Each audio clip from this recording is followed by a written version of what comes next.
guess you feel like you're doing a great job, right? Is that what you're saying? We're doing our level best in a very What does that mean? None of us would have our children in that position. They are human beings. Do you think that the policy of child separation could have contributed to a dehumanizing culture within CBP that contributes and kind of spills over into other areas of conduct? Well, acting Homeland Security Secretary Kevin McAleenan standing his ground in defense of border agents as House Democrats question if there is a dehumanizing culture within the CBP. Joining us right now is Customs and Border Protection Deputy Commissioner Robert Perez, joining us today from our nation's capital. Robert, good morning to you. Good morning, Steve. Okay, so when asked about whether or not there was a dehumanizing culture there at CBP, what's your answer to that?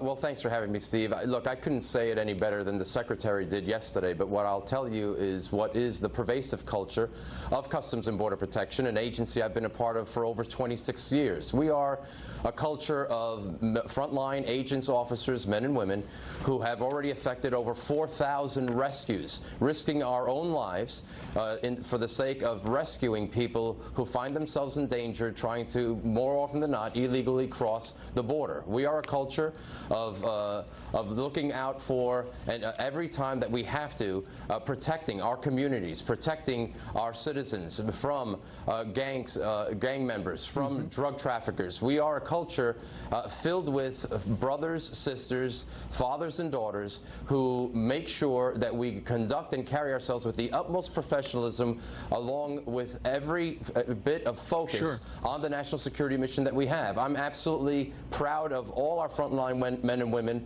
and how they look to adhere to our core values and live up to those every day. Sure. Well, you could tell by the questions that a number of the Democrats asked, they're clearly frustrated. But the men and women of CBP must be frustrated, too, because you would like to have the laws changed to make it easier to do your job, right?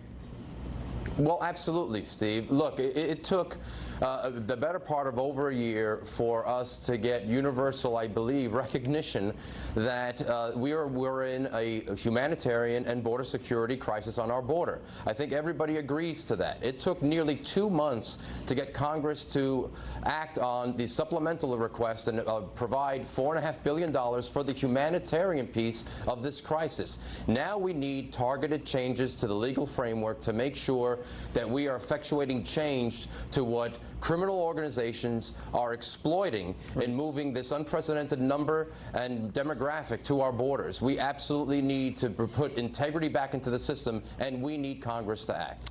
Congress and the White House have got to come up with something, but given the political nature of everything right now, I wouldn't hold my breath. We've heard the president talk a lot about new border wall is being constructed at this very hour. What is the very latest official update on the construction or reconstruction of the border wall? Well, we just hit a major milestone, Steve. We now have built, over the last 2.5 years, just over 51 miles of new, enduring capability along our southwest border, primarily in Southern California and the area of El Paso. And we are continuing to build all along South Texas, all along Southern California, and we will soon be building in Yuma, Arizona as well. Look, Steve, it's really important for the viewers to understand that while we are dealing with this humanitarian crisis and nearly 40 to 50% of our agents are diverted to focus on the humanitarian mission, this infrastructure, the wall, along with the technology that we're deploying along the border, is now more than ever critically important to pursue and maintain that border security mission. We have people who are trying to evade capture, criminals, gang members, drug traffickers, and otherwise, that we absolutely are paying attention to, doing our very level best to make sure that we apprehend those people and keep them out of the country, and the wall is a critical part of that part of our mission. All right. Before you go, Democrat from New Jersey, Cory Booker, a senator, has introduced a bill to block ICE and CBP officers from wearing the word police on their uniforms because, as his bill says, when ICE agents display the word police on their uniforms, they blur the line between local law enforcement and immigration agents and confuse immigrant communities, because if the police come to your door, they can go into your house, but ICE cannot. So he would like to see ICE not wearing slickers and uniforms that say police on it. What do you think about that?